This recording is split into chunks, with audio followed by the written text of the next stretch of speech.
Okay, welcome to another Spinato Spin for a new year. A new year of Spinato Spin. Great to be here. Super to have you. And I'll tell you, the weather's been pretty good for early part in the year. Here we are, a few, let's see, about 8 days into the new year, and the weather's been okay. I'll tell you one thing though. This is a new decade. A decade. I've heard this before, and this is a good phrase to keep when you're thinking about your decade. Call it a decade of dominance. Decade of dominance. Not so much it's just your year, it's your decade. The next 10 years are all yours. What are you going to do with it? How excited are you about the new year? How excited are you about dominating for the next decade? It all comes down to that, doesn't it? It really does. These are exciting times. These are the serious times when you're going to flip the page and get things going. What are you going to work on? What are the things you're going to be skillful at? You know, there's 5 things that really ring true when you think about it. If you can master these 5 things, you're really going to start dominating your decade. Number 1, you want to be accountable. You want to be on top of things. You want to be the person that is determined. And you want to have a lot of drive and determination.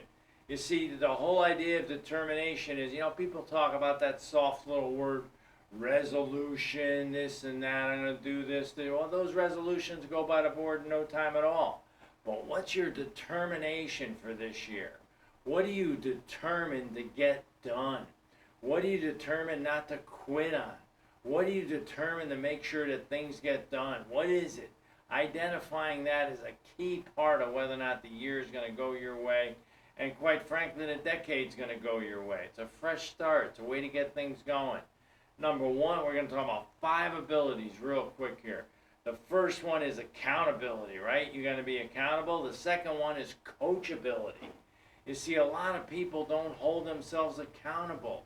They don't tell themselves they're going to do something and then do it. How often have we seen that happen where people say, well, you can count on me, or here's what I did. They don't really hold themselves to it, or here's what you can expect me to do. You know what they lack? They lack the other ability. You know what the other ability is? It's stickability. How long do they really stick with things to make things happen for themselves?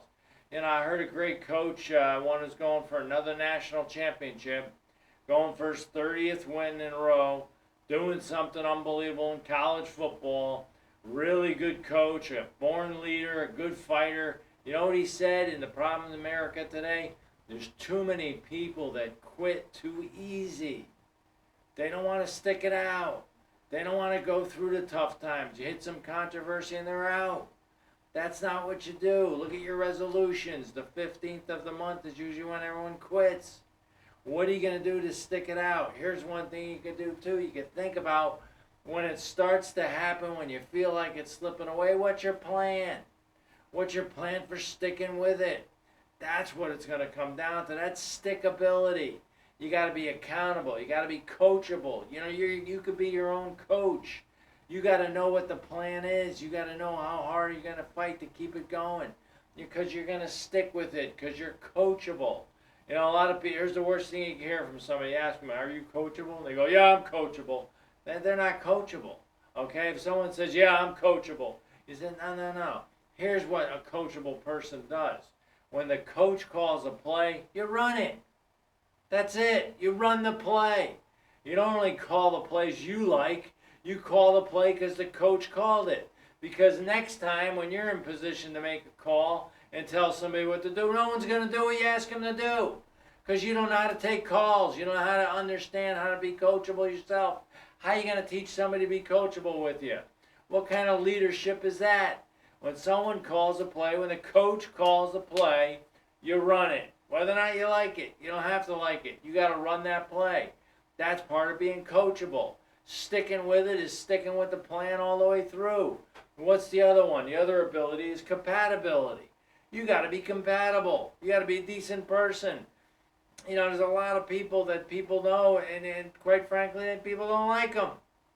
Why don't they like them? Because they don't know how to get along with people. Their people skills are no good. They never took the time to work on their people skills. to see what it takes to help people and become more compatible with their fellow individuals that they're working with. Understand that those 4 abilities are crucial. And the last one is, if you start developing those things, you got to be credible. You got to be credible. Credibility.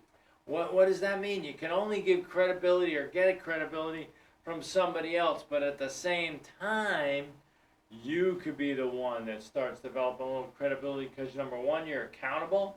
Number 2, you're coachable. Number 3, you have the stickability to stick through things when things get tough. Number 4, you're a pretty nice person. And number 5, people say, well, that's a person I'd like to follow. That's a person I believe in. That's a person I wouldn't mind helping at all. And that person I wouldn't mind if they helped me. You see, that's part of being going through the resolutions, isn't it? The determination is, what are you going to do? How are you going to fight through that? How are you going to fight through it? You got to gain confidence. I go to a place every other day here and I go get therapy done.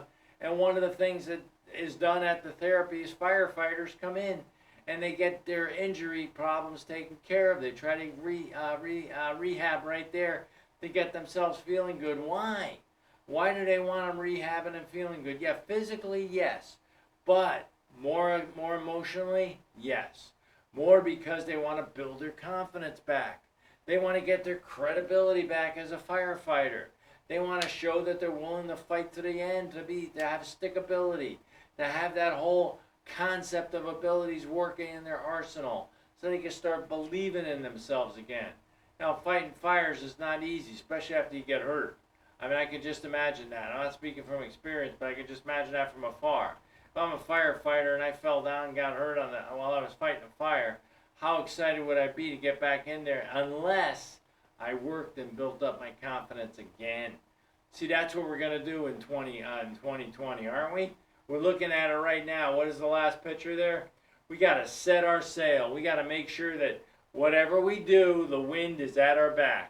Whatever we do, we got to know how to set our sail and start our guide towards what we really want out of life and what we want out of this year, what we want out of this month, whatever it is that we're working for, right? Isn't that what it comes down to? Setting the sail and going with it, using the wind to help you, not in your face, but at your back. And the other thing is this one, conquer. You got to want to conquer. You know, what's the most important thing you want to do? You want to succeed. You know, conquer is a big part of your chances of succeeding. Great to talk to you. Catch you next time. And Happy New Year, everybody, going forward. And set the sails the right way. Have a good one, everybody.